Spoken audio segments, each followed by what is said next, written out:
What's going on, everyone? It's Derek from Gamer Crash here, and yes, I am infiltrating the Blacklist.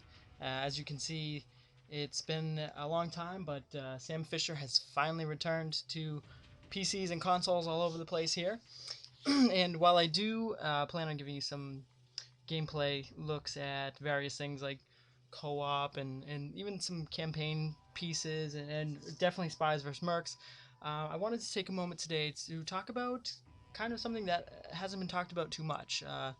When I first saw this aspect of the game, there wasn't too much data to go on. I didn't really understand some of the aspects of it, and to kind of help clear some of the potential confusion that maybe some of you have encountered, I wanted to talk today a little bit about the Gone Dark missions. So let's boot it up here. Essentially, what these, I don't have any official data here, but from what I've gathered, these missions are essentially, they're not gameplay or anything like that. I guess you can define it as sort of a meta game. Essentially, when you get to the Paladin, you take a look at the SMI map on there, you'll see green dots, which represent kind of like side missions, co-op missions, things like that. Red dots, which stand for the campaign missions, and here's a good look right here. So as you can see, Blacklist missions that represent the campaign, and these fourth echelon missions, obviously co-op type side missions and things. And then over here, as you'll notice, these orange question marks. These are called Gone Dark missions. And these are updated on a daily basis. Every 24 hours you get a new one. You can see the timer below here. And as I mentioned, it's just a metagame. So if we click into it, you're given a little bit of insight onto the mission itself. But essentially, it doesn't really tell you what to do. As you can see at the bottom, it says decipher the report, then move your cursor around the SMI map to identify the next location. That is pretty much the extent of what you have to go on here. The biggest clue is actually going to be in the tiny description there. So if you read it over, you can actually see Olympic Peninsula. So there's keywords that you want to kind of target, and essentially, if you know this stuff, great. You're an encyclopedia. You're very smart. Someone like me, I actually had to look this stuff up a little bit. Not gonna lie, I did this beforehand. Actually watched someone else do it on one of their games, a friend nearby.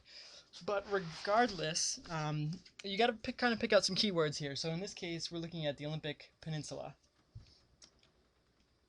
And off the top of my head, I do know that that kind of refers to the Washington area. So if you place the cursor over it, it'll automatically pop for you. You don't need to press any buttons or anything like that. It gives you your next clue. So if we take a look here, you can read it, and then but the keyword at the bottom, Forosk, and I am totally butchering that word. I apologize, but that's definitely the clue you want to go with. So we're gonna hit search SMI again, and from experience, it's right there, the Faroe Islands, or the Faroe, however you want to say it. So we go in here and get our next clue. Now this one is actually pretty tricky. You want to look at the word Scancy Soder. Obviously a Ferosian, if that's the correct terminology, probably not. That's you'd want to kind of translate that, and once you do that, it comes out to New Mexico. There you go. And usually these Gone Dark missions have 4 segments to them. So obviously in this case, this is the 4th mission, and you're presented with an option. From what I've seen before, typically there's a more subtle and a more direct way to do things. It looks like in this case you get a before and you get an after. That's about it. So you kind of read the description here and make a decision on which you think would be the best course of action. You can get this wrong. There is a fail state, and you don't get any bonuses. What you're actually playing for is a small multiplayer earnings multiplier. Every one you get right increases the multiplayer by 0.5. So, I mean, you do a couple of these, it starts adding up. You start raking in the cash. Another word of advice before you start doing these is to make sure you have at least $10,000 on you. As you can see here, this particular mission will cost you 12,000 either way. If you don't have that and you go through all this trouble, what I've seen is that this mission disappears. Maybe there's a way to get back to it, but I haven't found it. So before you start all this, make sure you have the appropriate money to actually complete the mission. So in this case, we're gonna go after here, and boom, there you go, mission success. And as you can see at the bottom, the earnings multiplier increased by 0.5, so that you can really start making payday there. So I really hope this helped you guys.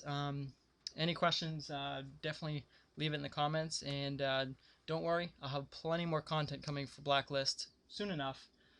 In the meantime, have a great day, and until next time.